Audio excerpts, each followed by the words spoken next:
ఆంధ్రప్రదేశ్లో తెలుగుదేశం నాయకత్వంలో ఎన్డీఏ కూటమి అధికారంలోకి వచ్చి ఏడాది అవుతోంది. చంద్రబాబు నాయుడు ముఖ్యమంత్రిగా, పవన్ కళ్యాణ్ ఉప ముఖ్యమంత్రిగా కొత్త ప్రభుత్వం ఏర్పడింది. చారిత్రాత్మకమైన విజయం కూటమికి లభించింది. సహజంగా ఒక ఏడాది అయిపోయాక ఒక అసెస్మెంట్, ఈ ప్రభుత్వం పైన ప్రజలు ఏమనుకుంటున్నారు, ఒకవేళ ఎన్నికలంటూ ఇప్పుడు జరిగితే పరిస్థితి ఎలా ఉంటుంది, మళ్ళీ ఇదే రకమైన ఫలితం ఏడాది క్రితం ఫలితమే వస్తుందా, లేదు ఫలితాలు ఏమైనా తారుమారవుతాయా, 15 ఏళ్ల పాటు మేమే చంద్రబాబు నాయుడే ముఖ్యమంత్రి అని పవన్ కళ్యాణ్ అంటాడు. అసలు ప్రజలు ఎదురు చూస్తున్నారు ఎన్నికలంటూ జరిగితే చంద్రబాబు నాయుడు ఓడించి తనను గద్దెక్కించాలని అని జగన్మోహన్ రెడ్డి భావిస్తున్నాడు. ఏ అంశాలు కూటమి పైన ప్రజల అనుకూలత తీసుకొస్తున్నాయి, ఏ అంశాలు కూటమి పైన ప్రజల్లో ప్రశ్నలు, అసంతృప్తి, వ్యతిరేకత కారణమవుతున్నాయి. సో ఇవన్నీ కూడా సహజంగా 1 ఇయర్ ఆఫ్ గవర్నమెంట్ వచ్చినప్పుడు ఆసక్తికరమైన అంశాలు. మీకు జాతీయ స్థాయిలో అయితే the mood of the nation అనే సర్వేలు చెప్తారు. మనం survey జరపకపోయినా mood of the Andhra Pradesh అంటే శాంపుల్ సర్వే, రిప్రజెంటేటివ్ శాంపుల్తో సర్వే చేయకపోయినా ఆంధ్రప్రదేశ్ రాష్ట్రంలో ఉన్న క్షేత్రస్థాయి పరిస్థితుల్ని అధ్యయనం చేసినప్పుడు అనేక సోర్సెస్ నుంచి, ప్రత్యక్షంగా నేను పర్యటించినప్పుడు కానీ, లేదు అనేక రకాల సోర్సెస్, అనేక రకాల డేటాను ఎనలైజ్ చేసినప్పుడు, ట్రెండ్స్ని ఎనలైజ్ చేసినప్పుడు ఏ రకమైన అభిప్రాయానికి రాగలుగుతాను. సో ఇందులో ప్రధానమైనది మొదటిది, ఇప్పటికిప్పుడు చంద్రబాబు నాయుడును గద్దె దించాలి, ఇంకోని గద్దె ఎక్కించాలి అనే రీతిలో ప్రభుత్వం పట్ల వ్యతిరేకత పెరిగిందన్నది నిజం కాదు. కొన్ని అంశాలపైన కొన్ని వర్గాల ప్రజానీకంలో ప్రశ్నలు, అనుమానాలు, కాస్తంత అసంతృప్తి వరకు ఉన్నాయి తప్ప అది ఏదో వ్యతిరేక ప్రభంజనంగా రూపాంతరం చెందింది, రాజకీయ వ్యతిరేకతగా మారింది అనుకుంటే పొరపాటు. ఓవరాల్గా హోప్, ఆశ కనబడుతోంది, కొన్ని విషయాల్లో సంతృప్తి కనబడుతోంది, కొన్ని విషయాల్లో అనుమానాలు కూడా కలుగుతున్నాయి. అందువల్ల ఓవరాల్గా పిక్చర్ చూసినప్పుడు ఏడాది క్రితం ప్రజలిచ్చిన తీర్పుకు పూర్తి భిన్నమైన రాజకీయ పరిస్థితులు ఆంధ్రప్రదేశ్లో ఉన్నాయి అని జగన్మోహన్ రెడ్డి అనుకున్న నిజం కాదు. Captaincy is about making right decision whether on the field और ऑफ द फील्ड. इसलिए मैं कंट्री डिलाइट पर भरोसा करता हूँ. They deliver 100% pure buffalo milk to my doorstep by 7 a.m. Don't just enjoy our matches. Enjoy village fresh buffalo milk too. Download the Country Delight app. అయితే మరి ఏమున్నాయి పరిస్థితులు, ఏవి అనుమానాలకు, ప్రశ్నలకు కారణమవుతున్నాయి? ముఖ్యంగా ఇప్పటికీ కూడా రెండవ పాయింట్ ఏంటంటే, సంక్షేమము పైన ప్రజలు జగన్మోహన్ రెడ్డికి ఎక్కువ మార్కులు ఇస్తారు, చంద్రబాబు నాయుడుకు డెవలప్మెంట్ పైన ఎక్కువ మార్కులు ఇస్తారు. ఇది ఆంధ్రప్రదేశ్లో మనకు తెలిసిన రాజకీయ వాతావరణం. జగన్మోహన్ రెడ్డి కాదు, రాజశేఖర రెడ్డి కాలం నుంచి మనం చూస్తున్నాం. సంక్షేమ పథకాలు తాను జగన్ కన్నా ఎక్కువ ఇస్తాను అనుకున్నప్పుడు ప్రజలు విశ్వసించి చంద్రబాబు నాయుడుకు ఓటు వేశారు. అనేక కారణాలతో పాటు సంక్షేమ పథకాల పైన చంద్రబాబు పట్ల విశ్వాసం కూడా ఒక కారణం. మరి ఈ విశ్వాసం ఎలా కలిగింది? గతంలో చంద్రబాబు నాయుడు ఇస్తానంటే నమ్మేవారు కాదు కదా అని ఎవరైనా అనొచ్చు. తాను కూడా ఉచిత విద్యుత్ ఇస్తాను, ప్రతి ఒక్కరి అకౌంట్లో 2,000 వేస్తానని నమ్మినా ఉమ్మడి రాష్ట్రంలో 2009లో వేయలేదు కదా. కానీ అదే సమయంలో 2014లో చంద్రబాబు నాయుడు సమర్థవంతమైన పాలన ఇస్తాడు, అభివృద్ధి చేస్తాడు నమ్మారు కూడా. ఇప్పుడు ప్రజలు సంక్షేమ పథకాల విషయంలో బ్రాండ్ కన్నా కూడా ఎవరొచ్చినా ఇవ్వక తప్పదు అనే సిచ్యువేషన్కి వచ్చేసారు. అంటే సంక్షేమ పథకాలు ఇవ్వకుండా ఏ పార్టీ నిలబడలేదు అని. అందువల్ల జగన్ భావించినట్లు చంద్రబాబు నాయుడును నమ్మరు, తనను మాత్రమే నమ్ముతారు అన్నది పూర్తి సత్యం కాదు, అది పాక్షిక సత్యం. ఇప్పటికీ కూడా జగన్మోహన్ రెడ్డి అమలు చేసిన పథకాలు చంద్రబాబు నాయుడు అమలు చేయని చోట, అమలు చేయని అంశాలపైన ప్రజల్లో అసంతృప్తి పెరుగుతూ వస్తుంది. మీకు అది రైతు భరోసా కావచ్చు, తల్లికి దీవెన కావచ్చు, ఇవన్నీ అమలు చేస్తామని అంటున్నారు.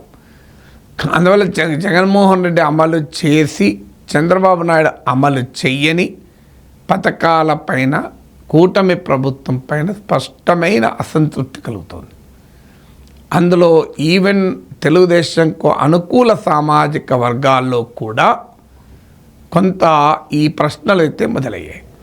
ఇక తెలుగుదేశానికి సాంప్రదాయకంగా అండగా లేని 2024లో మాత్రం కొంత వైసీపీ నుంచి షిఫ్ట్ అయిన షెడ్యూల్డ్ కులాలు, మైనారిటీలు, ఇలాంటి వాళ్ళలో ఈ సంక్షేమ పథకాల విషయంలో కూటమి పైన ఎక్కువ ప్రశ్నలు ఉన్నాయి. అందువల్ల సంక్షేమ పథకాల అమలు పైన మనము చాలా లోతుగా పరిశీలించాలి. ఇందులో ఒక అంశము జగన్మోహన్ రెడ్డి అమలు చేసిన పథకాలు అమలు కాని చోట అమలు కానప్పుడు వ్యతిరేకత ఎక్కువ ఉంది. కానీ జగన్మోహన్ రెడ్డి అమలు చేయని చంద్రబాబు హామీలు ఉన్నాయి.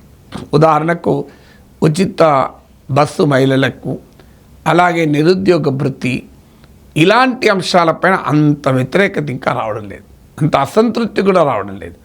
అంటే ప్రజలు తమ జీవితంలో అనుభవించి పొందిన ప్రయోజనం రానప్పుడు దాని పట్ల వ్యతిరేకత ఎక్కువ ఉంటుంది.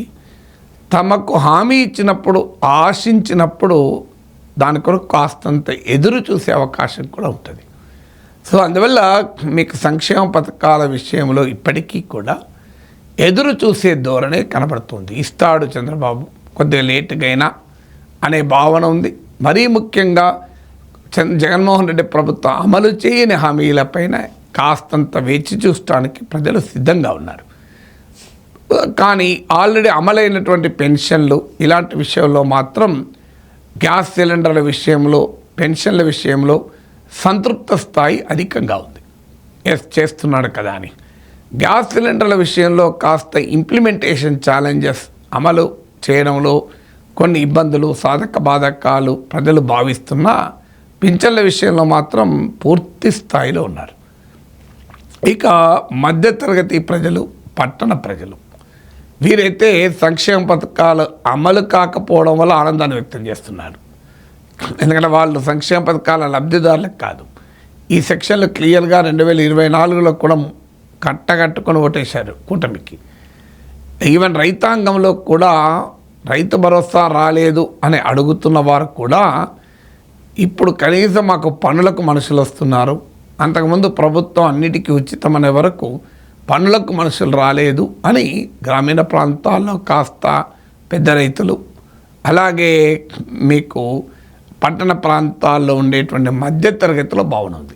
అందువల్ల సంక్షేమ పథకాల్లో కూడా ఓవరాల్గా ఎకోన్ముఖమైన భావన లేదు. బట్ స్టిల్ సంక్షేమ పథకాల పైన ఇప్పటికీ కూడా సామాజికంగా అణగారిన వర్గాలు, పేద వర్గాల్లో జగన్మోహన్ రెడ్డి అమలు చేస్తాడు అన్న విశ్వాసం ఉంది. అందుకే మీరు గమనిస్తే ఆంధ్రప్రదేశ్ మొత్తం మీద వైసీపీ నుంచి వెళ్ళిపోతున్న వారు ఉండొచ్చు, వైసీపీని నాయకులు పోతుండవచ్చు. కానీ ఆ పార్టీ 2024లో తెచ్చుకున్న ఓటింగ్లో సిగ్నిఫికెంట్ ఎరోజన్ లేదు. ఇది మూడో పాయింట్. అంటే చాలా తెలుగుదేశం పార్టీ కూటమి వాళ్ళు చెప్తున్నట్లుగా జగన్మోహన్ రెడ్డి ఉన్న ఓటింగ్ను కూడా కోల్పోయాడు అన్నది నిజం కాదు. జగన్మోహన్ రెడ్డి తన ఓటింగ్ను నిలబెట్టుకోగలుగుతున్నాడు. కాస్త తన ఇటీవల కాలంలో తన కోర్ ఓట్ బేస్ కాక షిఫ్ట్ అయినటువంటి ఓట్లో మాత్రం కూటమి పట్ల అనుమానాలు కలుగుతున్నాయి. అది ఇప్పటికిప్పుడు జగన్ వైపుగా మళ్ళీ అగైన్ షిఫ్ట్ అయ్యే వాతావరణం లేకపోవచ్చు. ఇక నాలుగవది, ఆంధ్రప్రదేశ్కి వచ్చే వరకు ప్రజలు కేవలం ప్రభుత్వ పనితీరుపైనే ఆధారపడి స్పందించడం లేదు. ఆంధ్రప్రదేశ్ నేను చెప్పడం కాదు, పవన్ కళ్యాణ్ చెప్పాడు, తెలంగాణలో ఉన్నట్లుండదు ఇక్కడ మన కులాల పంచాయతీ అని. సో అందువల్ల క్షేత్రస్థాయిలో మీరు అధ్యయనం చేస్తే ప్రభుత్వము సంక్షేమ పథకాలే కావచ్చు, ఏ అంశమైనా కావచ్చు, ప్రభుత్వం పనిచేస్తుందా, ఎలా ఉంది అని మీరు అడిగితే తెలుగుదేశం పార్టీకి కమిటెడ్గా ఉన్న సామాజిక వర్గాల్లో పెద్దగా ఆ ప్రశ్నలు లేవు. సో సంక్షేమ పథకాలు కూడా మావాడు బాగానే అమలు చేస్తారంటారు. సో ఏ విషయంలో కూడా కాదు. ఇక వైఎస్ఆర్ కాంగ్రెస్ పార్టీకి అనుకూలంగా ఉన్న సామాజిక వర్గాల్లో చంద్రబాబు నాయుడు పెన్షన్లు ఇచ్చినా కూడా వాళ్ళు ఇచ్చిన దానికి కూడా కృతజ్ఞత కనిపించడం లేదు. అంటే మనం ఆంధ్రప్రదేశ్లో ప్రభుత్వ పనితీరు పట్ల ప్రజలు ఏమనుకుంటున్నారు అనే ప్రశ్నకు కేవలం ప్రభుత్వ పనితీరుపైన ఆధారపడి జనం స్పందించరు. వారు ఏ కులానికి చెందినవారు, ఏ పార్టీకి లాయల్గా ఉన్నారు అనే అంశం కూడా కీలకం. ఏ రాజకీయ పార్టీకి అనుకూలంగా ఆ సామాజిక వర్గం ఎక్కువగా ఉంది, ఏ పార్టీ అనే అంశము పైన ఆధారపడి ఆ సామాజిక వర్గానికి చెందిన ప్రజలు ప్రభుత్వ పనితీరును కూడా తమ కోణం నుంచే చూస్తున్నారు. నార్మల్గా ప్రభుత్వ పనితీరును సెక్యులర్గా చూడాలి, కులాలకు అతీతంగా మతాలకు అతీతంగా పనిచేయాలి. ఆ సిచ్యువేషన్ లేదు. అందువల్ల ఆంధ్రప్రదేశ్లో ప్రభుత్వాలు గెలవడం ఓడడం అనేది కేవలం ప్రభుత్వ పనితీరుపైన ఆధారపడి ఉండదు. వాళ్ళ వెనకాలండే సోషల్ కన్సాలిడేషన్ ఏది, ఏ వర్గం ఆ పార్టీ వెనకాల ఉన్నారు, ఆ పార్టీ వెనకాల ఆ వర్గంలో ఏమైనా చీలిక వచ్చిందా, ఏమైనా కొంత తేడా వచ్చిందా అనే దానిపైన ఆధారపడి ఉంటుంది. ఇక 5వది, ఆంధ్రప్రదేశ్లో బీజేపీతో కలవడం వల్ల మైనారిటీ ఓటు పోతుంది అని చాలా చర్చలు జరిగాయి. ఈవెన్ చంద్రబాబు నాయుడు పొత్తు పెట్టుకోకముందు బీజేపీతో పొత్తు పెట్టుకోవద్దని కూడా తెలుగుదేశంలో బలమైన వాదనలు విడిపడ్డాయి. కారణం ముస్లిం ఓటు పోతుందని. కానీ కారణం ఏదైనా చంద్రబాబు నాయుడు గట్టిగా ఉన్నాడు బీజేపీతో పెట్టుకోవాలని, దాంతో పొత్తు పెట్టుకున్నాడు. కానీ పెద్దగా ముస్లిం ఓటు పోయిన సూచనలు లేవు. మీరు గమనించండి, ముస్లిం ఓటింగ్ ఎక్కువగా ఉన్న ప్రాంతాల్లో కూడా కూటమి భారీ విజయాలు సాధించింది. ఏం జరుగుతుంది మరి? అందులో ఇప్పుడు 2024 దీనికి కారణం నేను గతంలో కూడా చెప్పాను. దీనికి ప్రధానమైన కారణం ఇప్పుడు కర్ణాటకలో ముస్లిం ఓటు జేడీఎస్కు దూరమైంది, కానీ ఆంధ్రప్రదేశ్లో దూరం కాలే. దీనికి కారణం ఏంటంటే ఆంధ్రప్రదేశ్లో బీజేపీ ప్రధాన పోటీదారు కాదు. అంటే బీజేపీకి అనుకూలంగా వ్యతిరేకంగా ప్రజలు పొలరైజ్ లేరు. ప్రజలు పొలరైజ్ అయింది టీడీపీకి వైసీపీకి అనుకూలంగా వ్యతిరేకంగా. దాంతోపాటు జగన్మోహన్ రెడ్డి పట్లున్న ఒక విస్తృత వ్యతిరేకత, జగన్ పాలన పట్ల విస్తృత వ్యతిరేకత వల్ల కులాలు మతాల పరిధులను దాటి కూడా ప్రజల్లో కూటమి పట్ల సానుకూల స్పందన వచ్చింది. దాంతోపాటు ఆంధ్రప్రదేశ్లో మతపరమైన వివాదాల చరిత్ర లేదు. మత అస్తిత్వం కన్నా భాషాపరమైన అస్తిత్వం బలమైంది. Bharatiya Janata party dominant player కాదు. మీరు కర్ణాటకలో బీజేపీకి జేడీఎస్ కలిసింది, ఇక్కడ తెలుగుదేశం పార్టీని చూసి ఓట్లేస్తున్నారు, బీజేపీని చూసి కాదు. అందువల్ల చంద్రబాబు నాయుడు సెక్యులర్ క్రెడెన్షియల్స్ పైన మైనారిటీ ఓటర్లలో కూడా స్పష్టమైన నమ్మకం కలుగుతుంది. కానీ ఇంట్రెస్టింగ్ ఏంటంటే ఈసారి 2024 ఎన్నికల తర్వాత వక్ఫ్ చట్టం వచ్చింది. వక్ఫ్ చట్టం పైన దేశమంతటా ప్రజా సమీకరణ జరుగుతుంది, వ్యతిరేకత వస్తుంది. ముస్లింలు పెద్ద ఎత్తున రోడ్లు ఎక్కుతున్నారు. ఈవెన్ సుప్రీంకోర్టు అక్షంతలేసింది. బీహార్లో జేడీయూ నాయకుడు నితీష్ కుమార్కు ఎక్కడ ఇది ప్రాణ సంకటంగా మారుతుందా అని చర్చ కూడా జరుగుతుంది. కానీ ఆంధ్రప్రదేశ్లో నేను గమనించిన మేరకు వక్ఫ్ చట్టం పైన వ్యతిరేకత ఉన్నా, అక్కడ ఇక్కడ కొన్ని ముస్లిం సంఘాలు ప్రదర్శనలు జరిపినా అది బీజేపీ పైన వ్యతిరేకతగానే ఉంది తప్ప తెలుగుదేశం జనసేనల పట్ల ముస్లింల వ్యతిరేకతగా మారలే. జగన్మోహన్ రెడ్డి ఆశించేది బహుశా ఈ సెక్షన్ తన వైపు వస్తుంది. మరి ఇది ఎందుకు జరగడం లేదు? టీడీపీ జనసేనలు కూడా పార్లమెంట్లో వక్ఫ్ చట్టానికి అనుకూలంగా ఓటేశాయి. దీనివల్ల మైనారిటీల ఓట్లు పూర్తిగా కోల్పోవాలి. మైనారిటీలో టీడీపీ జనసేన వక్ఫ్ చట్టానికి ఎందుకు ఓటేశారు? ఇది వేయడం అన్యాయమన్న భావన ఉన్నమాట నిజం. ఇలా ఎందుకు వేశారు అని. కానీ ఈ ఆధారంగానే, ఈ అంశం ఆధారంగానే ఇప్పటికిప్పుడు టీడీపీని వదిలేసి వైసీపీ వైపు వెళ్ళేంత వాతావరణం ఉందా? ఆ వ్యతిరేకత బీజేపీ పైన ఉన్న స్థాయిలో, ఆ తీవ్రతలో టీడీపీ పైన ఉందా అనేది క్వశ్చన్. దీనికి కారణం ఏంటంటే వక్ఫ్ చట్టం పైన వైసీపీ కూడా ఛాంపియన్ చేయలే. పార్లమెంట్లో వ్యతిరేకంగా ఓటేసింది, మాట్లాడారు. ఎందుకంటే సెక్యులర్ అపోజిషన్ పార్టీస్లో ఒక అనుమానం, మనం ఎక్కువ వక్ఫ్ చట్టం గురించి మాట్లాడితే హిందువుల ఓట్లు ఎక్కడ పోతాయని. అందుకే మీరు చూడండి, కాంగ్రెస్లో కూడా రాహుల్ గాంధీ మాట్లాడింది తక్కువ, పార్లమెంట్లో కూడా మాట్లాడినట్టు లేరు.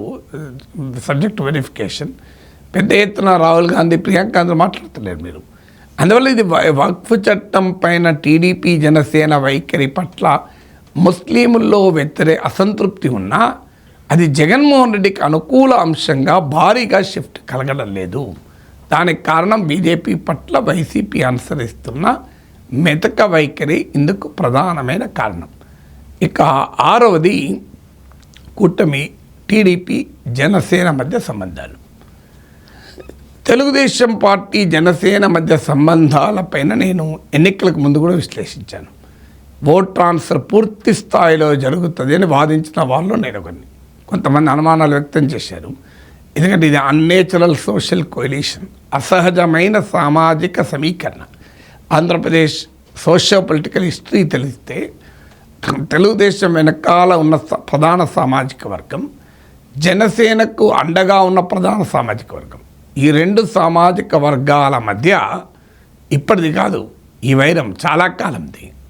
అందువల్ల ఈ 2 సామాజిక వర్గాలు కలవడం అనేది ఒక రాజకీయ పరిణామంగా, ఒక అసహజమైన సామాజిక పరిణామంగా ఉంటుంది. కానీ జగన్మోహన్ రెడ్డి పుణ్యమాని, పవన్ కళ్యాణ్ అనుసరించిన వ్యూహం వల్ల కానీ, చంద్రబాబు నాయుడు అరెస్టు, ఆ సమయంలో పవన్ కళ్యాణ్ స్పందించిన తీరు, పవన్ కళ్యాణ్ పైన ప్రత్యేకంగా వైసీపీ ఎక్కుపెట్టిన దాడి, జగన్మోహన్ రెడ్డి పాలన పట్ల వ్యతిరేకత, ఇవన్నీ తోడై ఓటు బ్రహ్మాండంగా ట్రాన్స్ఫర్ అయింది టీడీపీ జనసేనల మధ్య. ఇప్పుడు అనేక చోట్ల కొంత అనుమానాలు, ఆందోళనలు వ్యక్తమవుతున్నాయి. పిఠాపురంలో మనం చూసాం, నాగబాబు కర్మ అని వర్మను ఉద్దేశించి పరోక్షంగా అనడం. ఇలా వివిధ చోట్ల జనసైనికుల నుంచి కంప్లైంట్లు, తెలుగుదేశం వాళ్ళు మమ్మల్ని పట్టించుకోవడం లేదు అని. సో ఇవన్నీ ఉన్నప్పటికీ కూడా ఇవి ఒక మెయిన్ స్ట్రీమ్ కాలే, కొన్ని కాన్స్టిట్యున్సీస్కు పరిమితమైన అంశాలుగా మాత్రమే ఉన్నాయి. సో ఇప్పటికిప్పుడు ఇది ఒక రాజకీయ టర్న్ తీసుకోలేదు. కూటమి మధ్య సంబంధాలలో కొన్ని విమర్శలు, కొన్ని ఇబ్బందులు, కొన్ని క్వశ్చన్స్, కొన్ని చోట్ల ఘర్షణలు కూడా ఉన్నప్పటికీ కూడా ఈ సామాజిక వర్గాల షిఫ్ట్ అయితే జరగలే. ఉదాహరణకు కాపు, బలిజ, ఒంటరి, ఈ ఓట్లు జనసేన ఓటు బలంగా ఉన్న ఓట్లు ఇవేవి ఇప్పటికిప్పుడు టీడీపీ పట్ల వ్యతిరేకతతో పక్కకి జరగలే. అందుకే ఇది గమనించిన పవన్ కళ్యాణ్ ఇప్పటికీ కూడా అడపాదడపా డిమార్కెట్ చేసుకుంటున్న హోంమంత్రి పైన ఆయన చేసిన వ్యాఖ్యలు, టీటీడీలో తిరుపతిలో జరిగిన తొక్కిసలాట పైన పవన్ కళ్యాణ్ చేసిన వ్యాఖ్యలు, ఇలా డిమార్కెట్ చేసుకున్నా కూడా స్టిల్ చంద్రబాబు నాయుడు 15 ఏళ్ళు ఉంటాడు అని మాట్లాడుతున్నాడు. కారణం ఏంటి? ఈ మధ్య పవన్ కళ్యాణ్ లోకేష్ ఉప ముఖ్యమంత్రి, ముఖ్యమంత్రి, దీనివల్ల జనసేనలో వచ్చిన కొంత డిస్టర్బెన్సు, ఇవన్నీ ఫ్యాక్టర్సే కాదు, ఫ్యాక్ట్స్. కానీ దీనివల్ల టీడీపీ జనసేనల మధ్య రాజకీయ సంబంధం తెగిపోవడం పక్క పెట్టండి, దూరం వరకు కూడా జరిగిందని అనుకోను. స్టిల్ ఆ 2 పార్టీల మధ్య బంధం క్షేత్రస్థాయిలో కూడా బలంగా ఉంది. ఇక 7వది కూటమి పైన వ్యతిరేకత, చంద్రబాబు నాయుడు పైన వ్యతిరేకత కన్నా ముందు స్థానిక ఎమ్మెల్యేల పైన వ్యతిరేకత వచ్చే అవకాశం కనబడుతుంది. యాంటీ ఇన్కంబెన్సీ ఎప్పుడు కూడా 2 లెవెల్లో పనిచేస్తుంది. ఒకటి constituency level anti incumbency, 2 state level anti incumbency. State level anti ఇన్కంబెన్సీతో పోలిస్తే కాన్స్టిట్యున్సీ లెవెల్ యాంటీ ఇన్కంబెన్సీ ముందుగా ఏర్పడుతుంది ఎక్కడైనా. ఆంధ్రప్రదేశ్లో కూడా ఈ ధోరణి కనబడుతోంది. చంద్రబాబు నాయుడు పట్ల యాంటీ ఇన్కంబెన్సీ మొదలైందని అనుకోను. కాస్త కొన్ని అంశాలపైన కొన్ని వర్గాల్లో కొంత అసంతృప్తి, ఇంకా ఇప్పుడు చేస్తారు అనేటువంటి భావన ఉంటే ఉండవచ్చేమో. కానీ ఇమ్మీడియట్గా నీకు ఇప్పటికిప్పుడు అదొక రాజకీయపరమైన అంశంగా లేదు. కానీ స్థానికంగా ఎమ్మెల్యేల పట్ల మాత్రం కొన్ని చోట్ల వ్యతిరేకత పెరుగుతోంది. వారు చేసే చర్యలు, ఇది నేను చెప్పడమే కాదు, చంద్రబాబు నాయుడే గుర్తించి మందలించడం అనేది మనం పేపర్లో చూస్తున్నాం. ఆంధ్రజ్యోతి పేజ్ 1 చూస్తే మనకు అర్థమవుతుంది ఎన్నిసార్లు ఎంతమంది ఎమ్మెల్యేల పైన వార్తలు వచ్చాయని. సో అందువల్ల ఎమ్మెల్యేల ఓవర్ యాక్షన్ మాత్రం ప్రజలతో కనెక్షన్ను దెబ్బతీసే వాతావరణం కనబడుతుంది. ఈ లోకల్ లెవెల్ యాంటీ ఇన్కంబెన్సీ కాస్త స్టేట్ లెవెల్ యాంటీ ఇన్కంబెన్సీగా మారే అవకాశం ఉంటుంది. చాలామందిని ఇగ్నోర్ చేస్తారు. కేసీఆర్ అలాగే ఇగ్నోర్ చేశాడు. ఎమ్మెల్యేల పట్ల వ్యతిరేకత ఉంది, నా పట్ల కాదు, నేను గెలవాలని కోరుకుంటారు ప్రజలు అన్నాడు. కానీ ఆఖరికి ఎమ్మెల్యేల పట్ల వ్యతిరేకతగానే ఆగిపోలే, అది కేసీఆర్ పట్ల వ్యతిరేకతగానే రూపాంతరం చెందింది. జగన్మోహన్ రెడ్డి కూడా అలాగే భావించాడు. ఎమ్మెల్యేల మీద వ్యతిరేకత ఉండొచ్చు, నా పట్ల ఉందా అనే అభ్యర్థులు ఇష్టం వచ్చినట్టు చాలా చోట్ల మార్చి ఎక్కడికో పంపించి కూడా పోటీ పెట్టారు. కానీ ప్రజలు దాన్ని అంగీకరించలేదు.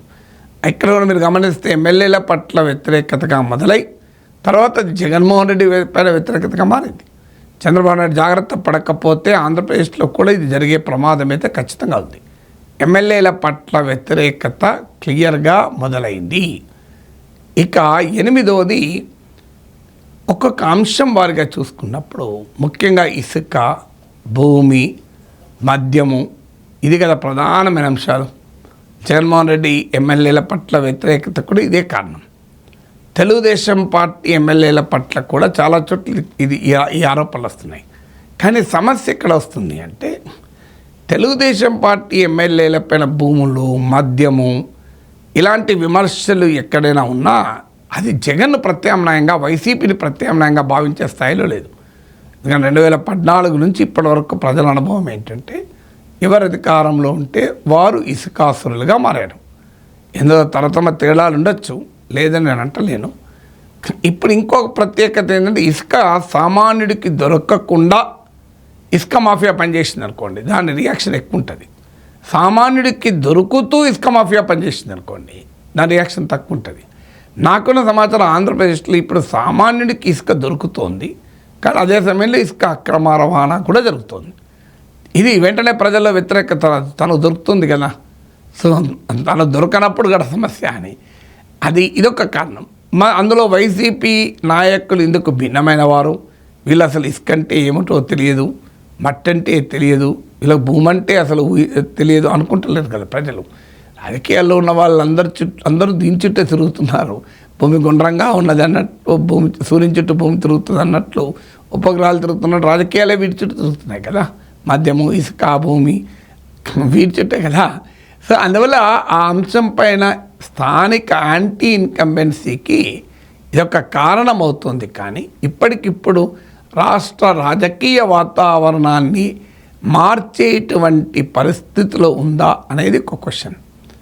ఇక 9వది డెవలప్మెంట్, అభివృద్ధి అనే విషయంలో కొంత చంద్రబాబు నాయుడు పైన విశ్వాసం ప్రజల్లో ఉంది, ఈయన చేయగలుగుతాడు అని. అలాగే మీకు రోడ్లు, కొన్ని చోట్ల రోడ్ల నిర్మాణం పట్ల సంతృప్తి ఉంది. ఉద్యోగాల కల్పన లాంటి అంశాలపైన ఇంకా పెట్టుబడుల సమీకరించే క్రమంలో ఉన్నారు తప్ప క్షేత్రస్థాయిలో భారీగా ఉద్యోగాలు కల్పిస్తున్నారు. స్కిల్ సెన్సెస్ అన్నారు, ఇవన్నీ కూడా వర్క్ ఇన్ ప్రోగ్రెసే. మీకు ఒక్క ప్రభుత్వ నోటిఫికేషన్లు మినహా మిగతా భారీ ఎత్తున ఎంప్లాయ్మెంట్ ఫోకస్తో ఎంత మేరకు జరుగుతుంది అనేది ప్రశ్నార్థకమే.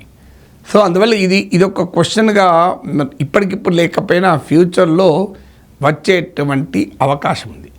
ఇక 10వది లా అండ్ ఆర్డర్, శాంతి భద్రతల విషయంలో జగన్మోహన్ రెడ్డి చాలా అడావుడి చేస్తున్నాడు. తమ నాయకులపైన దాడులు జరుగుతున్నాయి, తమ వారిపైన కేసులు పెడుతున్నారు, హత్యలు జరుగుతున్నాయని. ఇవి వాస్తవమే. పొలిటికల్ సర్కిల్స్లో ఈ చర్చ ఉన్నమాట నిజం. వాస్తవం ఏంటి, ఇందులో ఆరోపణలు ప్రత్యారోపణలు అన్నీ నిజమా అనే జడ్జిమెంట్కి ఇవ్వడం లేదు. కానీ డెఫినెట్గా రాజకీయపరమైన ఘర్షణ అయితే క్షేత్రస్థాయిలో ఉంది. కానీ దాన్ని ప్రజలు లా అండ్ ఆర్డర్ ఫెయిల్యూర్గా పర్సీవ్ చేస్తున్నారా అనేది క్వశ్చన్. సో ఈ రాజకీయ వర్గాలలో పరిమితమైందా, ప్రజల్లోకి వెళ్ళిందా?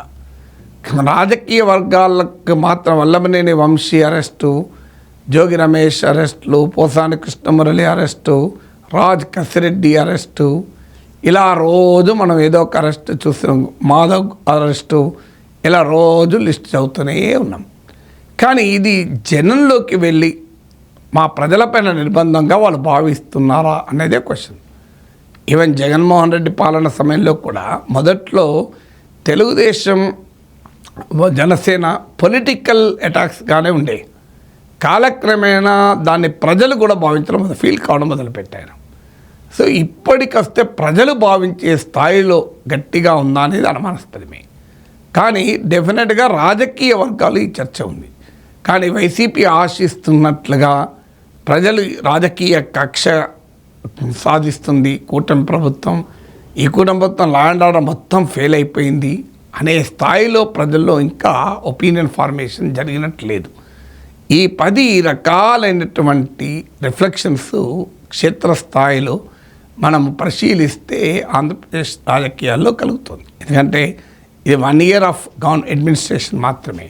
సో క్లియర్గా కంక్లూడింగ్గా చెప్పినప్పుడు కూటమి పట్ల 2024లో ప్రజలు వ్యక్తం చేసిన విశ్వాసం, ఆ రాజకీయ పరిస్థితుల్లో క్వాలిటేటివ్ చేంజ్ రాలే, గుణాత్మకమైన మార్పు. అంటే ఈ కూటమిని ఎందుకు ఎన్నుకున్నాం, దీని వెంటనే పక్కపడాలి అనేది గుణాత్మకమైన చేంజ్. క్వాలిటీ రాజకీయ పరిస్థితుల్లో ఏడాది క్రితమున్న రాజకీయ పరిస్థితుల్లో గుణాత్మకమైన మార్పు వచ్చిందని నేను అనుకోను. కొన్ని అంశాలపైన, కొన్ని వర్గాలలో కొన్ని ప్రశ్నలు, అనుమానాలు మొదలైన మాట నిజం. ఇది కొంత వేచి చూద్దాం అనే ధోరణి కొన్ని చోట్ల కనబడుతుంది, కొన్ని చోట్ల ఇది అసంతృప్తిగా మారుతుంది. కానీ ఒక బలమైన రాజకీయ పవనంగా మాత్రం ఇప్పటికీ వెళ్ళలేదు. ఇప్పటికీ కూడా ఈ సమస్యలను కనుక కరెక్షన్ చేసుకోగలిగితే కూటమి ప్రభుత్వానికి ఛాలెంజ్ ఉండదు. కానీ ఆ కరెక్షన్ చేసుకోకపోతే, ఇప్పుడున్న రుగ్మతలు పెరిగితే, ప్రధాన ప్రతిపక్షం బలమైనటువంటి పాత్ర నిర్వహిస్తే ఏం జరుగుతుంది అనేది మనం చూడాల్సింది.